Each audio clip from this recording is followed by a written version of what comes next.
বাড়িতে এইরকম মুখরোচক থাকলে চা কফির সাথে তো খাওয়াই যাবে, আত্মীয় স্বজন হলে তাদেরকেও খাওয়ানো যাবে। প্রথমে আমি 1 কাপেরও বেশি ময়দা নিয়েছি, 2 চামচ তেল দিলাম, অল্প একটু নুন দিয়ে দিয়েছি। ভালো করে মিলিয়ে নেব বা জল দিয়ে মেখে নেব ময়দার ডোটা। তেল দিয়ে কিছুক্ষণ রেস্টে রেখে দেব। এবার আমি আরেকটা বাটি নিয়েছি, বাটিতে 2 চামচ ময়দা আর 3 চামচ সাদা তেল দিয়ে দেবো। দিয়ে একটা লিকুইড তৈরি করব, ঠিক এই রকম লিকুইডটা তৈরি হবে। এখানে আমি আলুটা আগে থেকেই সিদ্ধ করে নিয়েছিলাম, মেখে নিলাম। কড়াইতে সাদা তেল, জিরে দিয়ে দিয়েছি। এবার আলুটাও দিয়ে দিলাম, ভালো করে নেড়ে চেড়ে নিলাম।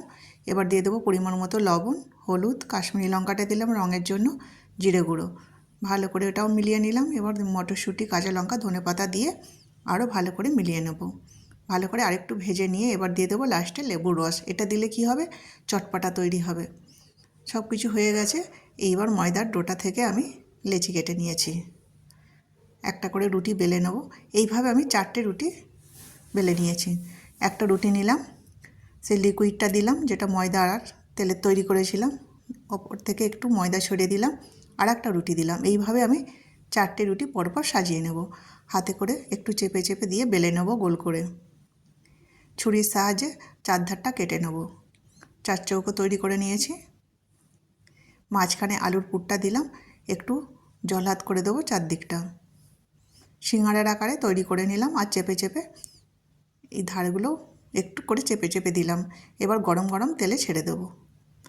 এই সিঙ্গাড়াটা একটু আমার বড়ই তৈরি হয়ে গেছিলো, অনেকটাই বড়, ভাজতে অনেকটাই অসুবিধা হচ্ছিল, তাই পরেরগুলো একটু ছোট ছোট তৈরি করব। খুব সুন্দর ভাজা হয়ে গেছে দেখুন।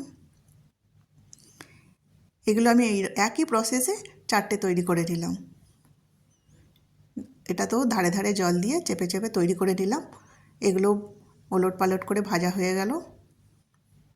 খুব কম সময়ে কিন্তু ভাজাটা হয়ে যায়। তৈরি করতে একটু সময় লাগে, জোগাড় করতে, কিন্তু ভাজাটা খুব তাড়াতাড়ি হয়ে যায় আর খুব খাস্তা তৈরি হয়।